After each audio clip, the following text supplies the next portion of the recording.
recebi em 98 a visita do então presidente da Índia.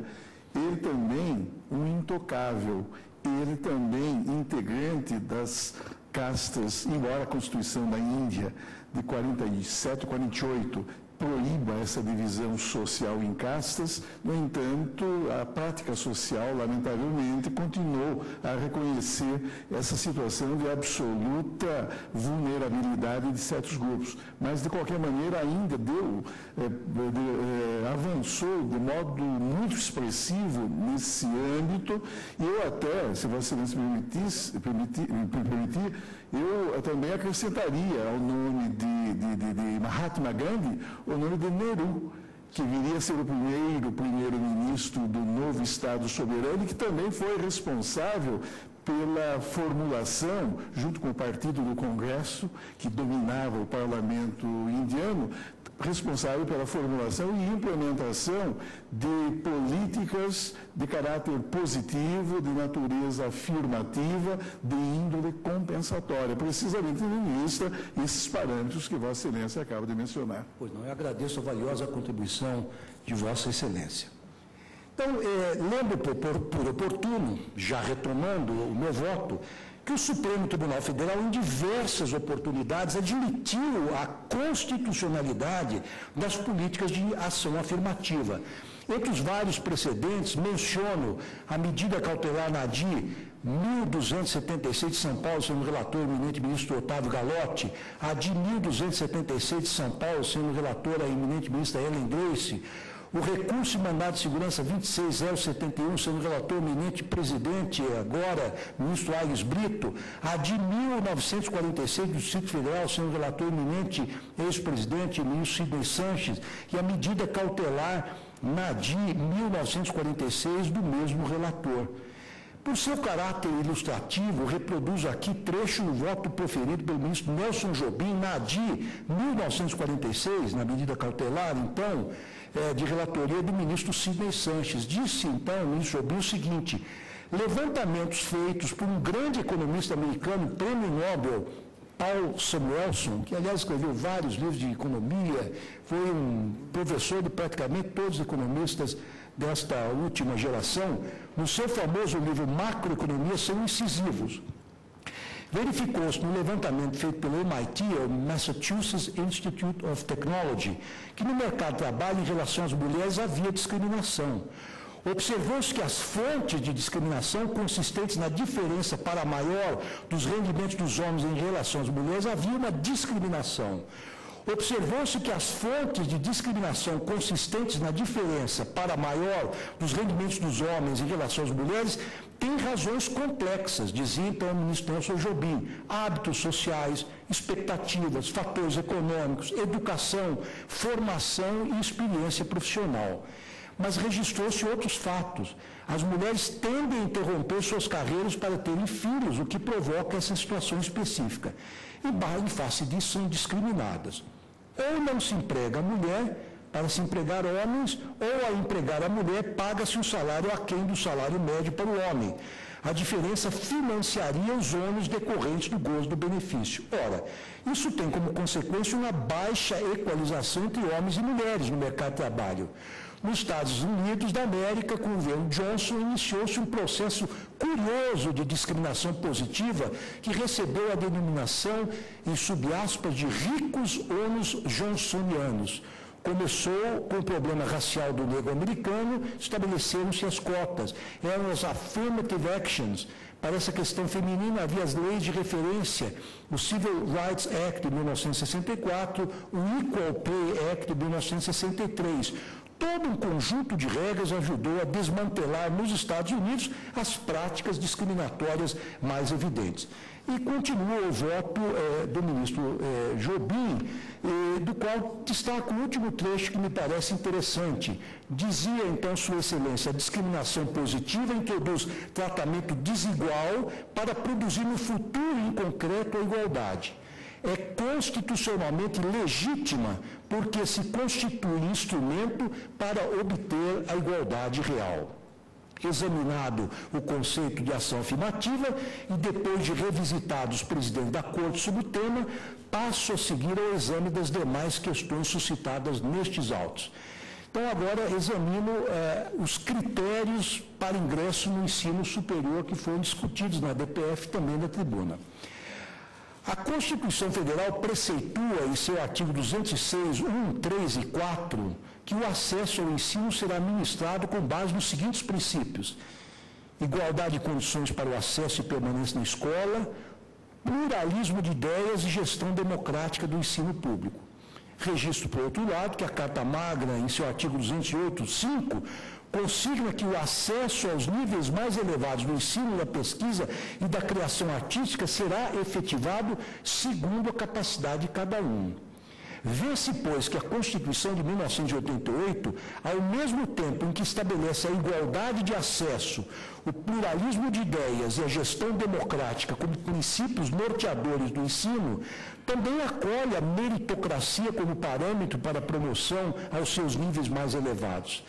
Tais dispositivos, bem interpretados, mostram que o Constituinte procurou temperar o rigor da aferição do mérito dos candidatos que pretendem acesso à universidade com o princípio da igualdade material que permeia todo o texto magno. Afigura-se evidente, de resto, que o mérito dos concorrentes que se encontram em situação de desvantagem com relação a outros, em virtude de suas condições sociais, não pode ser aferido segundo uma ótica puramente linear, tendo em conta a necessidade de observar-se o citado princípio da igualdade material. Com efeito, tendo em conta a diversidade dos atores e interesses envolvidos, o debate sobre os critérios de admissão não se resume a uma única ótica, devendo ser tratados sob diversas perspectivas, eis que são distintos os objetivos das políticas antidiscriminatórias. Essa é, por exemplo, a visão de Catherine Smith, segundo a qual, entre aspas, os argumentos a favor da ação afirmativa podem ser divididos em argumentos deontológicos, a ação afirmativa é equitativa, é justa, como um remédio para um passado injusto. Seus defensores argumentam que as preferências de grupos não equivalem à discriminação de grupos. Isso deve ser levado em consideração no vasto contexto em que as preferências raciais de gênero são aplicadas. Ademais, as preferências de grupos não comprometem a equidade, pois os indivíduos não têm direitos automáticos a quaisquer benefícios em decorrência de seus talentos naturais ou habilidades. É tarefa da sociedade distribuir benefícios de acordo com critérios razoáveis e publicamente justificados conforme objetivos sociais mais amplos. De acordo com os consequencialistas ou utilitaristas, a ação afirmativa enseja um número considerável de resultados positivos, a qual ou fortalece a justiça dessa política ou supera quaisquer injustiças que possa envolver. Fecho aspas. Na presente ação, o que se questiona basicamente é a metodologia de reserva de vagas empregada para superar a desigualdade étnico-racial ou social dos candidatos à universidade pública, em especial os fundamentos sobre a qual ela se assenta. Ora, as políticas que buscam reverter no âmbito universitário o quadro histórico de desigualdade que caracteriza as relações étnico-raciais e sociais em nosso país não podem ser examinadas apenas sob a ótica de sua compatibilidade com determinados preceitos constitucionais isoladamente considerados ou a partir da eventual vantagem de certos critérios sobre outros. Elas devem, ao revés, ser analisadas à luz do arcabouço principiológico sobre o qual se assenta o próprio Estado brasileiro, desconsiderando-se os interesses contingentes e efêmeros que envolvem o debate. Não raro, a discussão que aqui se trata é reduzida a critério de defesa, reduzida a defesa de critérios objetivos de seleção, pretensamente isonômicos e imparciais, desprezando-se completamente as distorções que elas podem acarretar quando aplicados sem os necessários temperamentos. De fato, critérios ditos objetivos de seleção, empregados de forma linear em sociedades tradicionalmente marcadas por desigualdades interpessoais profundas, como é a nossa, acabam por consolidar ou até mesmo acirrar as distorções existentes. Os principais espaços de poder político e social mantêm-se, então, inacessíveis aos grupos marginalizados, ensejando a reprodução e a perpetuação de uma mesma elite dirigente. Essa situação afigura-se ainda mais grave quando tal concentração de privilégios afeta até a distribuição de recursos públicos. Como é evidente, toda seleção, em qualquer que seja a atividade humana, baseia-se em algum tipo de discriminação. A legitimidade dos critérios empregados, todavia, guarda estreita correspondência com os objetivos sociais que se busca atingir com eles. No campo acadêmico, segundo Ronald Dworkin, entre aspas, qualquer critério adotado colocará alguns candidatos em desvantagem diante de outros, mas uma política de admissão pode, não obstante isso, justificar-se caso pareça razoável esperar que o ganho geral da comunidade ultrapasse a perda global e caso não exista uma outra política que, não contendo uma desvantagem comparável, produza, ainda que aproximadamente, o mesmo ganho. Então, aqui o importante jurista e filósofo, justo filósofo norte-americano, Ronald Dworkin, diz que sempre há alguma perda, mas o que é importante é ver nesses critérios de seleção alternativos o ganho social para a sociedade como um todo. O critério de acesso às universidades públicas entre nós deve levar em conta, antes de tudo, os objetivos gerais buscados pelo Estado Democrático de Direito, consistente, segundo o preâmbulo da Constituição de 1988, entre aspas, assegurar o exercício dos direitos sociais individuais, a liberdade, a segurança, o bem-estar, o desenvolvimento, a igualdade e a justiça como valores supremos de uma sociedade fraterna, pluralista e sem preconceitos, fundados na harmonia social. Deve, ademais do particular, levar em conta os postulados constitucionais que norteiam o ensino público. Nos termos do artigo 205 da Carta Magna, a educação, entre aspas, será promovida e incentivada com a colaboração da sociedade, visando ao pleno desenvolvimento da pessoa, seu preparo para o exercício da cidadania e sua qualificação para o trabalho. Já o artigo 207 garante às universidades, entre outras prerrogativas funcionais, a autonomia didático-científica e administrativa, fazendo-as repousar ainda sobre o tripé ensino, pesquisa e extensão. Portanto, trazendo, no que tange a extensão, a sociedade para dentro da universidade. Com esses dispositivos, pretendeu o legislador constituinte assentar que o escopo das instituições de ensino vai muito além da mera transmissão e produção do conhecimento em benefício de alguns poucos que logram transpor os seus umbrais, por partirem de pontos de largada social ou economicamente privilegiados. De fato, como assenta Oscar Vilhena Vieira, notável professor da Pontifícia Universidade Católica e constitucionalista de escola, diz o seguinte: os resultados do vestibular, entre aspas, ainda que involuntários, são discriminatórios, na medida em que favorecem enormemente o ingresso de alunos brancos, oriundos de escolas privadas, em detrimento de alunos negros provenientes das escolas públicas. Essa exclusão, especialmente no que diz respeito aos cursos mais competitivos, faz com que a universidade se torne de fato um ambiente segregado. Isso gera 3 problemas distintos. Em primeiro lugar, viola o direito dos membros dos grupos menos favorecidos de se beneficiar do bem público da educação, em igualdade de condições com aqueles que tiveram melhor fortuna durante seus anos de formação. Esta universidade predominantemente branca, em segundo lugar, falha na sua missão de constituir um ambiente passível de favorecer a cidadania, a dignidade humana, a construção de uma sociedade livre e justa. uma universidade que não integra todos os grupos sociais, dificilmente produzirá um conhecimento que atenda aos excluídos, reforçando apenas as hierarquias e as desigualdades que têm marcado a nossa sociedade desde o início da nossa história. Por fim, a terceira consequência está associada ao resultado deste investimento público, chamado sistema universitário em termos de erradicação da pobreza e da marginalização. Pelos dados do MEC, o número de negros que conquistaram o diploma universitário limita-se a 2%. Isso significa que os postos de comando, seja no setor público, seja no setor privado, ficarão necessariamente nas mãos dos não negros, confirmando mais uma vez nossa estrutura racial estratificada. Isso diz o professor Vilhena. Isso, Lewandowski? Pois não. Isso é o que alguns pensadores chamam de ciclos cumulativos de desvantagens. Uma coisa leva à outra.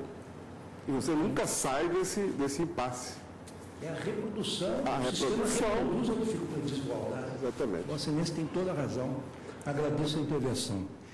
Diante disso, digo eu, parece-me ser essencial calibrar os critérios de seleção à universidade para que se possa dar concreção, de seleção à universidade, para que se possa dar concreção aos objetivos maiores colimados na Constituição. Nesse sentido, as aptidões dos candidatos devem ser aferidos de maneira a conjugar-se o seu conhecimento técnico e a sua criatividade intelectual ou artística com a capacidade potencial que ostentam para intervir nos problemas sociais. Eu preciso fazer um balanço entre esses vários valores, porque aqueles que hoje são discriminados têm um potencial enorme para contribuir no sentido de que a nossa sociedade avance culturalmente, socialmente, nos termos de uma harmonia social mais avançada. Essa metodologia de seleção diferenciada pode perfeitamente levar em consideração critérios étnico-raciais ou socioeconômicos, de modo a assegurar que a comunidade acadêmica e a própria sociedade sejam beneficiadas pelo pluralismo de ideias, de resto, um dos fundamentos do Estado brasileiro, conforme dispõe o artigo 1º, inciso 5º da Constituição. Ademais, essa metodologia parte da premissa de que o princípio da igualdade não pode ser aplicado abstratamente, pois procede a escolhas voltadas à concretização da justiça social. Em outras palavras, cuida-se, em especial no âmbito das universidades estatais, de utilizar critérios de seleção que considerem uma distribuição mais equitativa dos recursos públicos. Admitida a licitude dessa calibragem entre os diversos critérios seletivos, passo agora ao exame da constitucionalidade do uso do critério étnico-racial como elemento de discrimen. Esse é o próximo tópico do meu voto. Adoção do critério étnico-racial.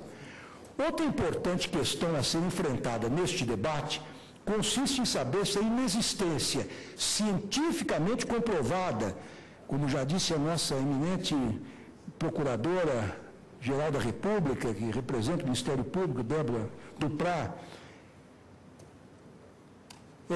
consiste em saber, então, outra importante questão, se a inexistência cientificamente comprovada do conceito biológico ou genético de raça no concernente à espécie humana impede a utilização do critério étnico-racial para fins de qualquer espécie de seleção de pessoas. Eu relembro que o Supremo Tribunal Federal enfrentou essa questão no HC 82.424, numa questão de ordem, e que foi relator o ministro Maurício Correia, e esse feito proveio do Rio Grande do Sul, conhecido como caso Elvanger. Em setembro de 2003, o plenário desta Suprema Corte confirmou por maioria de votos a condenação de Siegfried Elvanger, autor de livros de conteúdo antissemita pelo crime de racismo. Nesse precedente, o STF debateu o significado jurídico do termo racismo, abrigado no artigo 5º, inciso 62 da Constituição, De acordo com o relator do feito, o ministro Maurício Correia, embora hoje não se reconheça mais sob o prisma científico qualquer subdivisão da raça humana, o racismo persiste enquanto fenômeno social, o que quer dizer que a existência das diversas raças decorre da mera concepção histórica, política e social, e é ela que deve ser considerada na aplicação do direito. Essa também foi a conclusão do ministro Gilmar Mendes, que assim se pronunciou. Parece ser pacífico hoje o entendimento, segundo o qual a concepção a respeito da existência de raças assentava-se em reflexões pseudocientíficas, exceto, por outro lado, que historicamente o racismo prescindiu até mesmo aquele conceito pseudocientífico para estabelecer as suas bases, desenvolvendo uma ideologia lastreada em critérios outros. Tal ideia foi desenvolvida em sede acadêmica por Antônio Manuel Espanha, da seguinte maneira: a questão étnica, entre aspas, apresenta analogias muito fortes com a questão de gênero. Em ambos os casos, o argumento relativamente ao direito ocidental é o mesmo. Ele está pensado por brancos, fundados na sua cultura, na sua visão de mundo, na sua racionalidade, na sua sensibilidade, nos seus ritmos de trabalho, nos seus mapas de espaço, nos seus conceitos de ordem, de belo, de apropriado, etc. E perseguindo, portanto, seus interesses. Quer dizer, uma concepção cultural do direito próprio de uma certa categoria social, da concepção essa da qual ainda somos tributários. Continua, então, esse professor, conceitos jurídicos formados na tradição cultural e jurídica ocidental foram exportados como se fossem categorias universais e aplicados a povos a que eles eram completamente estranhos, desagregando as suas instituições e modos de vida e aplicando-lhes modelos de convívio jurídico e político do Ocidente. Isso não teria a ver apenas com as diferenças culturais originais, mas também com a conformação da mentalidade ocidental e nativa por séculos de experiência colonial europeia. Esta teria começado por construir os conceitos de raça, como a história prova que aconteceu, e depois teria habituado a cultura ocidental a relações desiguais com outras culturas, consideradas como culturas inferiores, sujeitas à tutela educadora dos europeus. Fecho aspas. Cumpre afastar, então, para os fins dessa discussão, o conceito biológico de raça, para enfrentar a discriminação social baseada nesse critério, porquanto se trata de um conceito histórico-cultural artificialmente construído para justificar a discriminação ou até mesmo a dominação exercida por alguns indivíduos sobre certos grupos sociais maliciosamente reputados inferiores. Ora, tal como os constituintes de 1988 qualificaram de inafiançável o crime de racismo, com o escopo de impedir a discriminação negativa de determinados grupos de pessoas, partindo do conceito de raça, não como fato biológico, mas enquanto categoria histórico-social, assim também é possível empregar a mesma lógica para autorizar a utilização pelo Estado da discriminação positiva com vistas a estimular a inclusão social de grupos tradicionalmente excluídos. É o que afirma a já citada Daniela Ikawa, entre aspas. O uso do termo raça é justificável nas políticas afirmativas por ser o mesmo instrumento de categorização utilizada para a construção de hierarquias morais convencionais não condizentes com o conceito de ser humano dotado de valor intrínseco ou com o princípio de igualdade e de respeito. Se a raça fosse utilizada para construir hierarquias, deverá também ser utilizada para desconstruí-las. Trata-se de um processo de 3 diferentes fases. 1.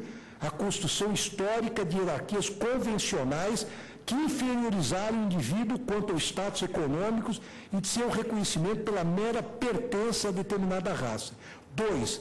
a reestruturação dessas hierarquias com base em políticas afirmativas que consideram a raça, voltando-se agora à consolidação do princípio da dignidade. E 3, a descaracterização do conceito de raça como critério de inferiorização e o estabelecimento de políticas universalistas materiais apenas. Muito interessante essa observação, se me permitem tentar traduzi-la de modo mais simplificado. No primeiro momento, utiliza-se o conceito de raça para se criar uma hierarquia social absolutamente artificial. Mas, no segundo momento, deve-se utilizar esse mesmo critério de raça utilizado para criar essas hierarquias artificiais para desconstruí-las.